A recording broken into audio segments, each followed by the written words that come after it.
back to the channel. My name is Janelle. Thank you so much for joining me. Today I'm going to be doing the Beat the Blues January book tag by Book Break. I said it right. Woo! So grab your favorite beverage, coffee, tea. I'm having coffee in my cat mug today, so just a staple in this household, let me tell you. So I'm going to be referring to my phone for the questions and later on for details of some books, so bear with me. But I'm really excited. I saw Just Has Books do this tag and they did such an amazing job and it was so pleasant to watch, so I thought I would give it a go. Let me see. So the first question is recommend a book set in winter. Now I'm probably going to be a bit of a broken record about this for the first little while, but I'm Canadian and I live in Northern Ireland. Majority of my books are in Canada, so I will make recommendations that might not physically be here. So the first one fits that, and that is Winter Spell by Claire Legrand. It is an amazing book. I read 6 years ago. It's, let me think, it's a YA fairy tale retelling. I think it has fantasy to it as well. It's so good. It's so good. I remember, like, it was 6 years ago, but I really remember how it made me feel, and just, I haven't seen a Nutcracker retelling since. I hadn't seen one before, and it just doesn't seem that common, but it's definitely set in winter. It's really, really, really, really well done. I loved it, so I will put a picture of it somewhere here and then you'll be able to see the cover, but I highly recommend that one. Then the next is recommend a book set in the dark. We're going to notice a common theme of me stretching. I skipped question 1. Meh. We're going to go to question 1. No, I'll do question 3 and then we'll go to question 1 because, guys, why not? Just, it's loony here. So for recommending a book set in the dark, I don't actually think I have a book that is completely set in the dark. I bet that's probably something you would see maybe in fantasy, definitely. I would assume thriller, horror, but because I mainly read like historical fiction and classics, you get daytime and you get nighttime, and it's just how they flow. But this one also has daytime, but it has nighttime, and it's The Animals at Lockwood Manor by Jane Healy. I decided that this one fit the prompt because it is what I would personally describe as a mixture between historical fiction and thriller. It is very good. I did not know about the thriller aspect before I got it, but despite and because of that, I really enjoyed the book. My main thing is I tend to read pretty late at night, so whoa, was I having some weird dreams. But all in all, it was a really good book. I decided it could fit this prompt because a lot does happen in the dark. So there we go. It is set in 1939, right before World War II in England, and this woman has to take all of the animals from the animal exhibit in the museum she works at and move to Lockwood Manor for safekeeping during the war, and that is where romance and suspicious stuff and all of that ensues, is in the manor. So that is this one. So then to question 1. I'm doing great. The first question is, what is a book you've read this year that has cheered you up? And that is Before the Coffee Gets Cold by Toshikazu Kawaguchi. If I ever say any names wrong, I'm really sorry. Just know that I do try. But basically, this is set in a cafe that has the ability to time travel. Or sorry, people can go to the cafe to time travel. The cafe itself, I don't know. I don't know why, but I didn't actually have super high hopes for this book. I thought it would maybe be like a 3-star. I didn't think I wouldn't like it, but I just kind of thought it'd be like a meh, you know, which is weird because I don't tend to buy books I don't have high hopes for. So maybe it was the universe being like, nah, you're wrong, you're gonna love it. And yeah, I did. It was my first 5-star read of this year. It focuses on 4 individual stories within the cafe. So the book's split into 4 parts, but we never leave the surrounding of the cafe. It's very character driven.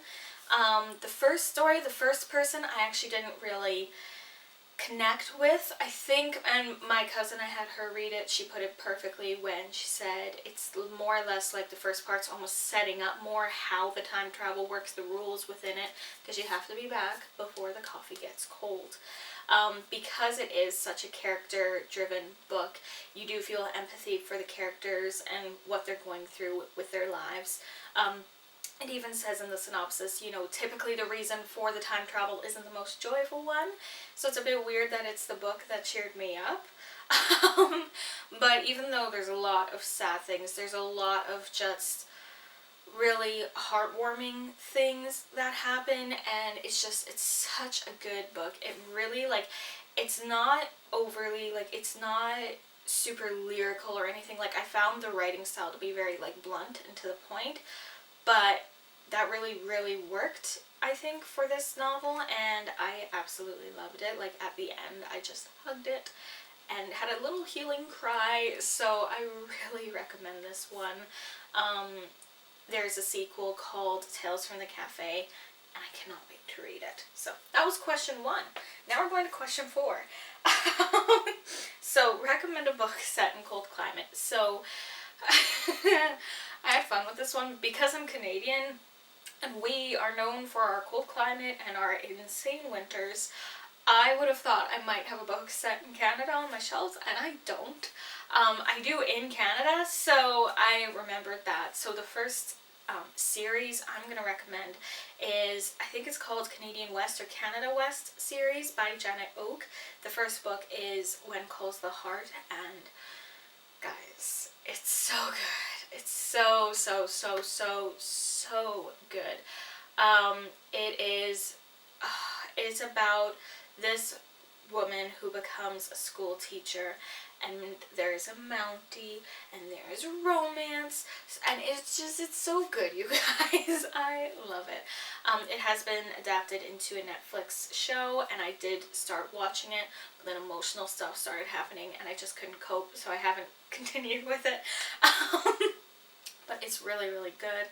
I highly recommend the book series. I haven't read them for a few years, but I still, like, vividly remember points that just, like, destroyed me, and then other moments that just, like, made everything perfect in the world. So I'd really recommend them, and I need to get them so I can reread them because I'm just itching. For a book I do have here in person and I can recommend, I haven't read this one. I started it, but I am a mood reader, so if I'm not in the mood for a book, I'd rather put it down and pick it back up when I am in the mood, and I have a better chance of enjoying it more.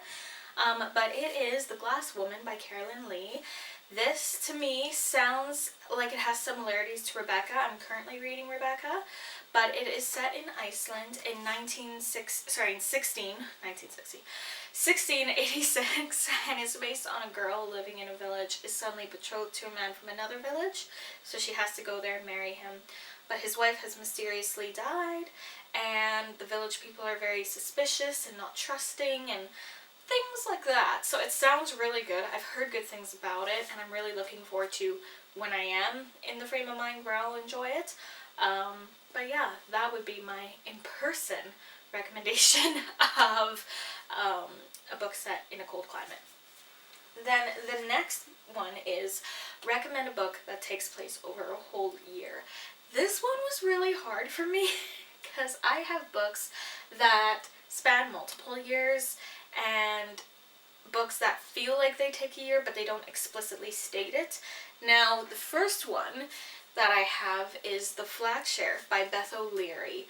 I'm not 100% certain if this took exactly a year. I might be taking the prompt a bit too literally, but I do remember at a point in the book it mentioned 6 months later kind of thing. So, and that was, just by math, I'm like, no, it feels like it took a year. It feels like it was a year. That feels right. So I'm just gonna assume it. It very well could have said it, but, you know, it's rom-com. I was focusing on other things.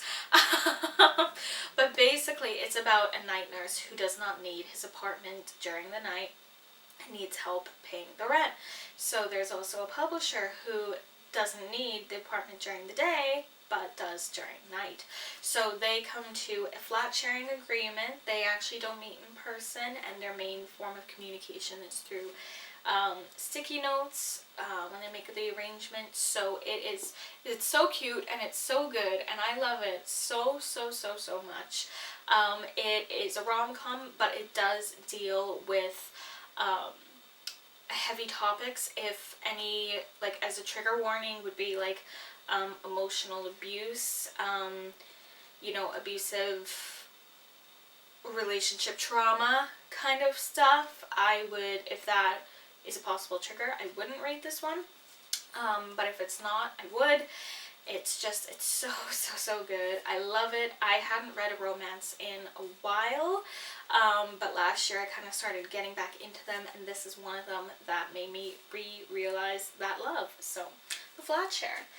And then for the next one that takes place over a year is The Weight of Ink by Rachel Kadish. This is set in both London and Amsterdam, modern day London, 1600s Amsterdam. But for the London time period, it goes from November of 2000 to April 2001, and we're following Helen and an American graduate student. Helen is a historian, so they are trying to dig up facts and see what's going on about an author of an artifact. So then we jump back in time and we see said author Esther in Amsterdam, and she's a scribe for her blind rabbi. And it's so good. You see what both sides go through, and it's amazing. It's so historical. I love novels that do that, where you're looking into something and it jumps back into the past and kind of gives you answers before the characters are discovering them. I love it. I have a couple books kind of with the same premise, and I just adore them. So yeah. Then the next is recommend a cozy spot to read. I love sitting right here. I would say wherever you can just get comfy, feel relaxed, not be distracted by anything. I just love curling up here. I have my books right there. I've got a table here I keep my coffee on, and I'll light a candle. And then I've got my classic shelf there with fairy lights. So for me, it's really all about the ambiance, and that just really helps me sink into it. I'd also read in bed or read in the living room by the fire. Or if it was summertime, I would go and read in the woods. So it's just, to me, it's wherever you can feel yourself breathe is where I would recommend. Then it is recommend a reading snack. I personally recommend snacks you can reach in and munch without having to worry about fumbling with a chocolate bar while also trying to read the book. I'm such a chocolate lover, so that's where my mind is with snacks. So my main reading snack would probably be a bag of chocolate covered raisins. I love those. Just anything chocolate, but it's chocolate in a bag, so it's just the best of every world. Because then your hands don't get, greasy and everything, or oily for the pages as well. But it's low maintenance, and you don't want to be stressing out about enjoying a good snack while you're trying to relax and enjoy a good book. So then the second last question is, what are some books you're looking forward to coming out this year? I am looking forward to a lot of books, but some of the ones I'm most excited about would be Ariadne by Jennifer Saint. It's her debut novel. It is coming out on the 29th of April, I believe, and it is a retelling of Theseus and the Minotaur from Ariadne's perspective, so from a female perspective. I can't wait. I am so excited. Just so excited for this one. And the cover. Is there anything more beautiful? Is there anything? I love a beautiful cover. I love gorgeous editions. I love them. So, yeah, this one's absolutely stunning. The other one I'm really excited for would be Second First Impressions by Sally Thorne. That one's coming out on the 13th of April. It is a romance based around a retirement home, I believe, and there's tortoises in it. What more could you want, really? Then there's also The Songbird by Christy Leftieri coming out. That one, I don't know exactly everything that it is about, but I loved The Beekeeper of Aleppo, and it was just, it was amazing. So just to see that she's got another book coming out, I was like, okay, yes, I'm interested. And that one is coming out, let me see, that one's coming out on the 8th of July. So an awesome summer release, and the cover is, again, stunning. And then the other one I'm really, really excited for is by Sarah Winman. It's called Still Life, and that is coming out on the 10th of June. This one, again, don't know too much about, but Simon from Savage Reads was so excited about it, so that's all I need. And basically from what I know, it's set during World War II, 1944, I believe. Set in Italy, about kindred spirits, art, maybe art preservation, maybe spy, don't know. It sounds so exciting, and I just, when you have a really good feeling about a book, it's one like that. I'm like, there's gonna be something really good here. So I cannot wait for that one. And then the last question is, do you feel better about it being January? And yes, I do. It's the end of January. But honestly, yes, I feel good. It's a weird month, but it's been weird for a long time. And again, Simon from Savage Reads, I think he said it perfectly when he said, after the year that last year was, this year's bound to have a bit of a hangover for the first little while. And I'm like, you could not have actually said that better. We just have to push through the blur. Everything will be okay. Yeah, I'm optimistic. I'm hopeful, and I'm optimistic, and I hope that stays with me for the rest of the year. But all in all, I've had a good January. One thing I wanted to ask you guys about is I would like to do a January book haul, because there were gift cards for Christmas. They got spent on books. What can you do?